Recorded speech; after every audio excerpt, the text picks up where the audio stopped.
సినిమాని ఆగస్ట్ 15 చూడాలి. And one more last line which will set it all. ఇక్కడ ఉండే అమ్మాయిల్లో సుమానే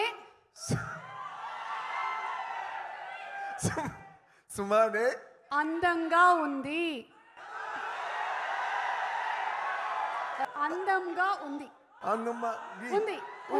థ్యాంక్ యూ. ఇంటికి వెళ్తానా? ఓరి నాయనో రాజా, మా అన్నయ్య రాఖీ వస్తుంది. అన్నయ్య సన్నిధి అదే. Thank you so much. Thank you. Stock చాలా పెట్టుకున్నాడు ఆయన దగ్గర.